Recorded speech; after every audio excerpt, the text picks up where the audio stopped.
Je pense qu'il va falloir se relever et ne plus essayer dans la survie, mais dans la combativité.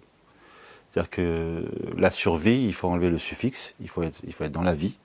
Et pour être dans la vie, il faut combattre. Combattre, ça veut dire s'organiser, professionnaliser toutes les instances qui existent, les associations qui existent, les muscler, et puis se dire qu'il y a des gens qui veulent notre fin. Bonjour et bienvenue dans Les Voix de l'Orient, un programme de l'œuvre d'Orient, avec aujourd'hui Simon Abkarian, acteur, metteur en scène et dramaturge. Et avant de commencer cette interview, j'en profite pour inviter nos spectateurs à s'abonner à la chaîne Les Voix de l'Orient. C'est fondamental pour le référencement sur YouTube et ainsi que ces vidéos soient vues par un large public. Bonjour Simon Abkarian, qui êtes-vous ?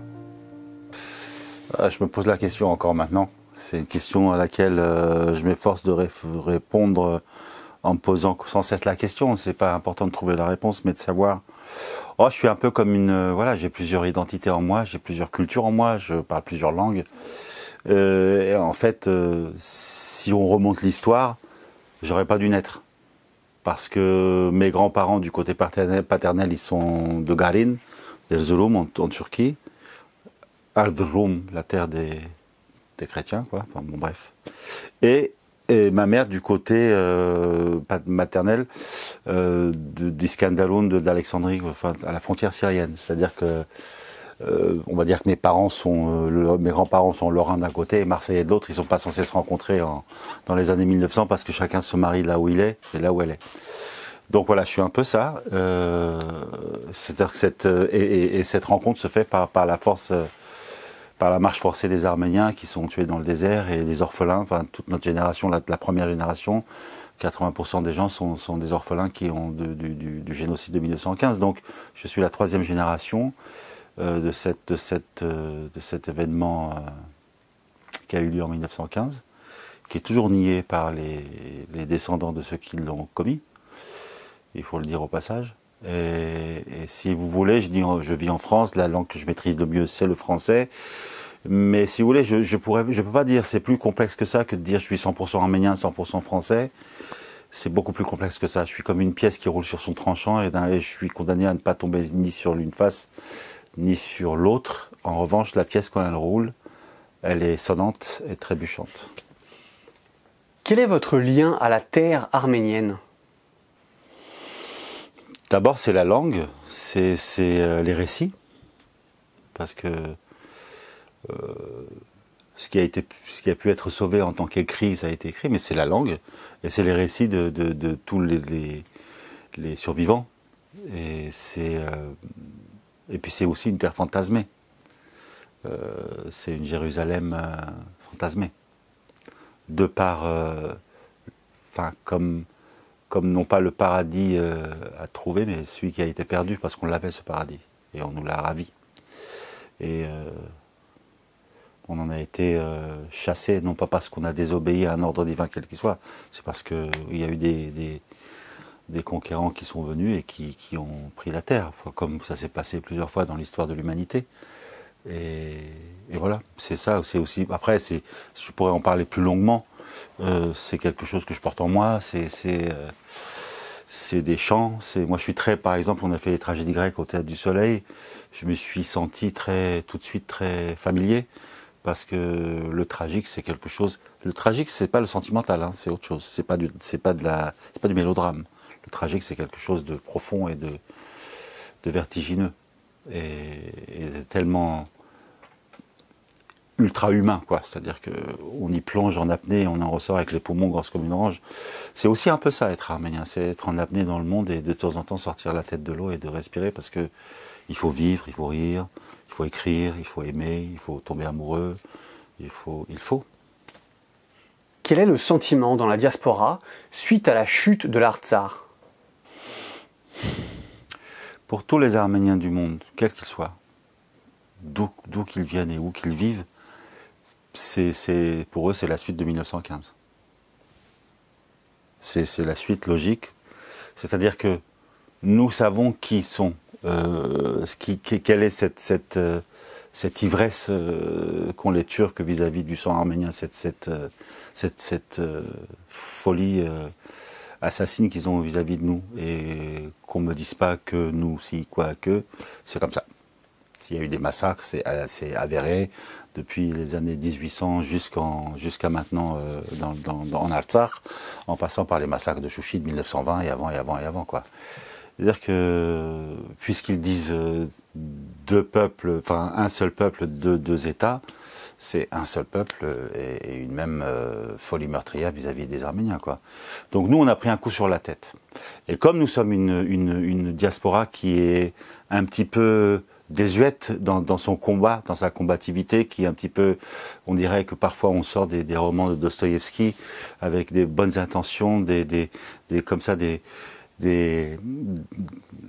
constructions humanistes qui ne pèsent en rien face à la brutalité et à l'organisation assassine qu'on a en face de nous. Donc il y a un peu d'amateurisme là-dedans, mais bon, on a pris quand même un coup sur la tête. Je pense qu'il va falloir se relever et ne plus essayer dans la survie, mais dans la combativité. C'est-à-dire que la survie, il faut enlever le suffixe, il faut être dans la vie. Et pour être dans la vie, il faut combattre. Combattre, ça veut dire s'organiser, professionnaliser toutes les instances qui existent, les associations qui existent, les muscler, et puis se dire qu'il y a des gens qui veulent notre fin. Et puisqu'il y a des gens qui veulent notre fin et qu'une partie du monde participe à cela sans rien dire, je dis bien une partie, pas toute, mais bon, on aurait bien aimé que les démocraties libérales, comme on dit aujourd'hui, passent à l'acte et punissent et condamnent et voilà, et tout ce qui s'ensuit, comme ils ont fait pour l'Iran et comme ils ont fait pour ailleurs. Bref, ils ne l'ont pas fait. Donc il faut partir du principe qu'on est un petit peu seul quand même et qu'il va falloir compter sur nos forces. Et des forces, on en a.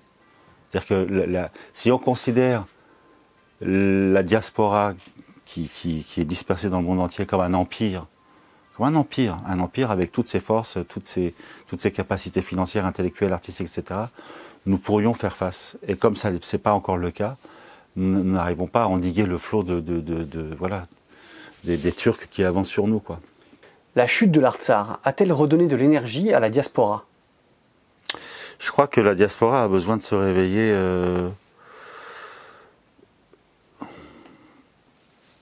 et de s'organiser, de se ranger en ordre de bataille et de plus être naïf.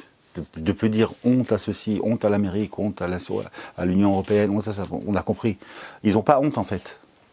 Parce qu'on est arrivé à un moment donné où l'éthique politique a absolument été écrasée, bafouée, et mangée et digérée par l'argent, par ce qu'on appelle à l'époque le commerce, ce qu'on appelle aujourd'hui les finances. Enfin bon, ça porte plusieurs noms.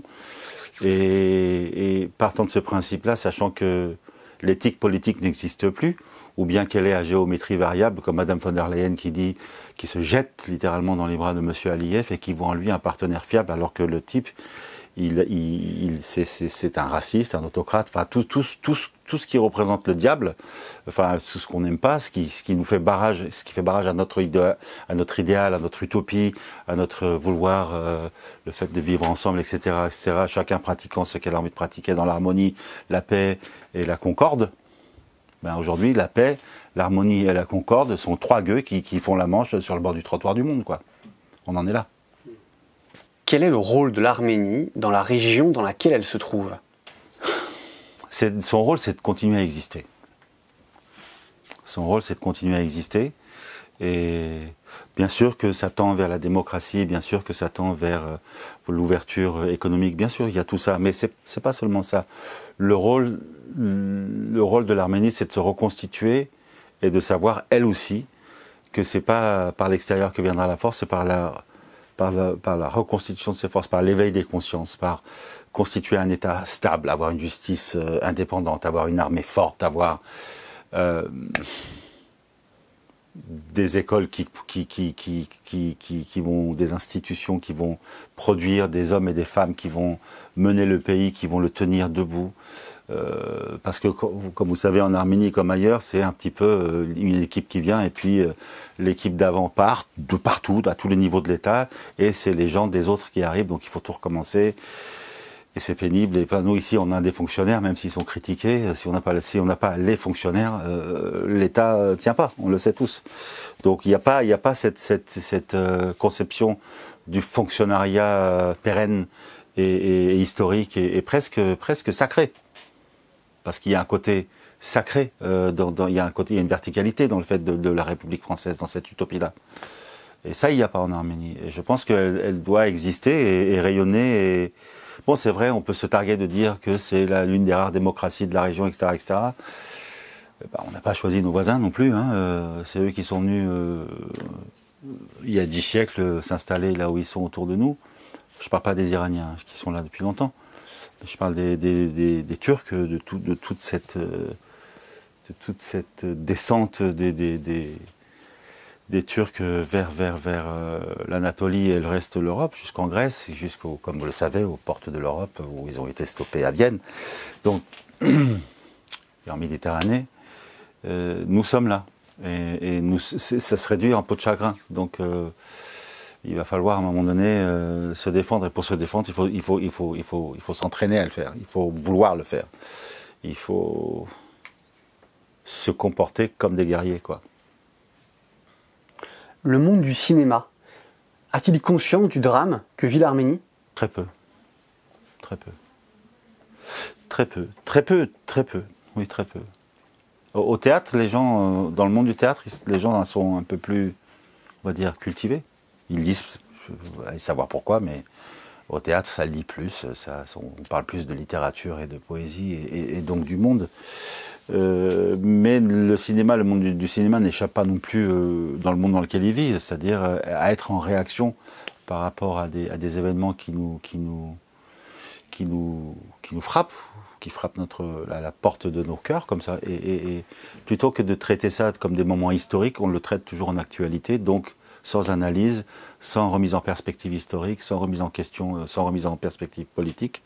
Et donc, à partir du moment où on ne remet pas la chose dans son contexte historique, c'est-à-dire quand vous prenez l'Artsakh, par exemple, il y a cette fameuse date de 1921 où Staline a...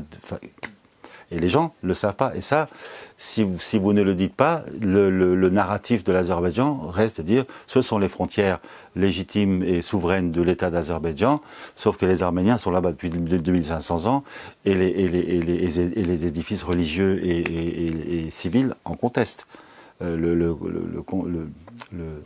L'affirme, le confirme, je veux dire, pas le conteste, mais le confirme. Après, ça va encore plus loin dans la contestation de ce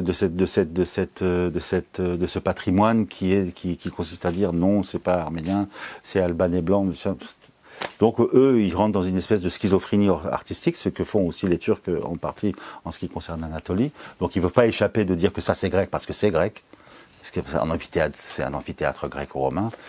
Mais il consiste à dire que voilà, c'est nous, il y a même Atatürk qui avait dit que peut-être ils descendraient des Hittites, les Turcs. Sauf que les Hittites, c'est un peuple indo-européen, donc rien à voir avec la langue altaïque qu'eux pratiquent. Donc voilà, il faut remettre dans le contexte historique. Et comme il y a une paresse qui s'est installée quand même dans le monde occidental, une paresse, voire une mollesse intellectuelle, où on a réduit de sujet de la royauté, on est passé à citoyen, de citoyen on est passé à consommateur. Bon, il y a une résistance qui se fait, qui est une résistance intellectuelle, et tout ça, on appelle ça les valeurs de dire l'honneur, la foi, la promesse tenue, sont des valeurs désuètes et dites à l'ancienne par les jeunes. Donc il y a toute une rééducation, toute une reprise en main à faire, et que ce soit par tous les moyens dont on dispose, par le théâtre, par la littérature, par voilà, ceux qui ont la foi de ça, par l'Eucharistie, l'Église, etc. Donc je pense que c'est urgent de le faire, quoi. L'éducation, la rééducation, et de sortir les âmes, les esprits de l'endroit de la citadelle de l'égoïsme vers l'autre, parce que on devient égoïste à son insu. On devient insensible à la blessure de l'autre à son insu. Et on a tellement banalisé le sang, la violence, la mort, que tout d'un coup, les gens ne sont plus sensibles à ça. Ils sont plus sensibles au fait de dire qu'un chien est mort, assassiné ou frappé par telle ou telle personne. Ou il y a une vidéo qui tourne où un chat est torturé, de dire « Oh mon Dieu !» et tout le monde... oui, certainement la vie du chat est importante, mais la mort d'innocents qui a lieu au Yémen, en Arménie, en Palestine, en Israël, partout, sont des choses qui devraient nous bouleverser, devraient nous voler notre sommeil, ne serait-ce qu'une nuit. Aujourd'hui, quelle est la lutte du peuple arménien?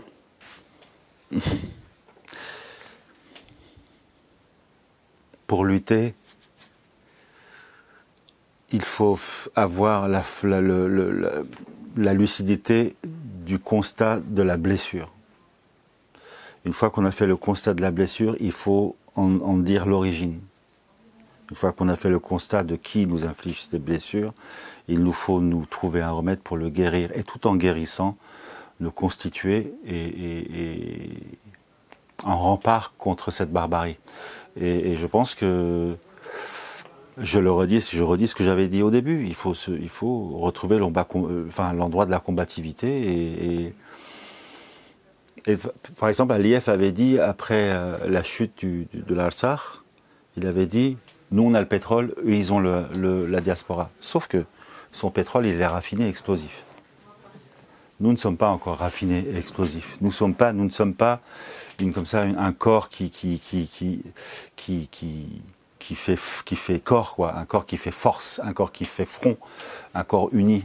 Et c'est la chose qu'on doit essayer de trouver et de dire, et enfin de se réveiller, de dire, il y a un front en face de nous, et nous, on ne fait pas front, on est éparpillés. Je te parle, nous, la diaspora. Or, je le redis, la diaspora est un empire qui ignore sa force. Avez-vous un appel à passer à la diaspora? Il faut inventer des actions symboliques, ne serait-ce que par exemple de payer un impôt tous les mois, de donner 10 € à telle ou telle association, mais que ce soit régulier et que les gens en face voient se dire, tiens, les gars, ils arrivent à lever de l'argent tous ensemble régulièrement, pas seulement pour l'argent, bien sûr l'argent, mais aussi pour se dire, tiens, tout d'un coup, il y a un éveil qui est national, un éveil qui est commun, qui fait front.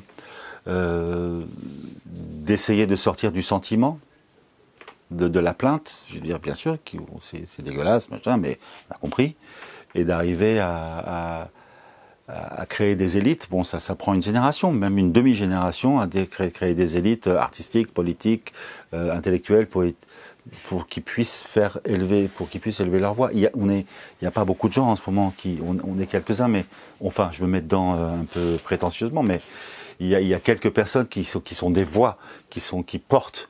Et puis il y a des associations qui, je le répète, sont voilà, on va faire des colis, on va envoyer des colis, on va envoyer de l'argent, mais on attend le tremblement de terre ou la deuxième guerre.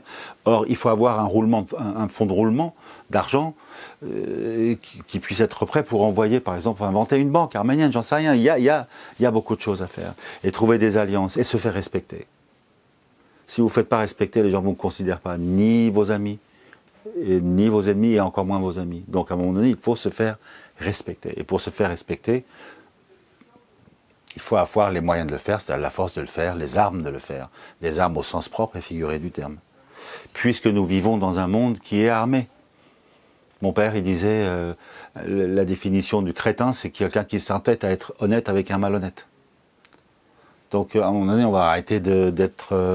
c'est-à-dire que la foi, c'est une chose, croire en Dieu, c'est une chose, se tendre vers le ciel, c'est une chose, mais ça, c'est une histoire d'homme. C'est pas une histoire divine. L'histoire divine, elle nous regarde, nous, en tant que comment on se construit et qu'est-ce qu'on arrive à éclairer par cette foi et cette croyance. Ça, c'est une chose. Mais en face, par exemple, nous, ici, on dit, c'est pas un combat civilisationnel.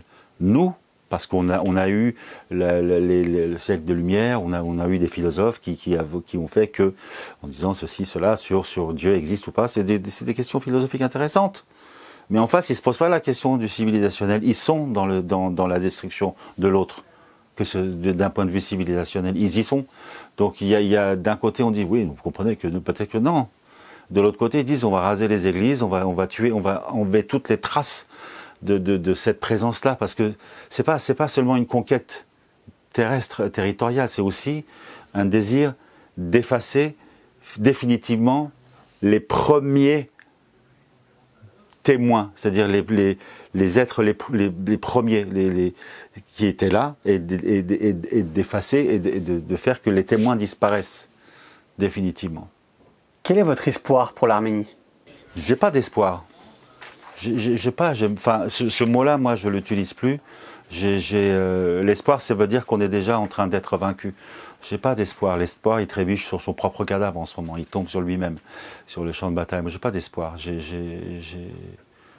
de l'espérance, j'ai de la combativité, j'ai le sens de la justice. Et quand on a le sens de la justice, on est 2 fois plus fort que l'autre. Mais l'espoir, c'est un peu le dernier quignon de pain de l'esclave, quoi.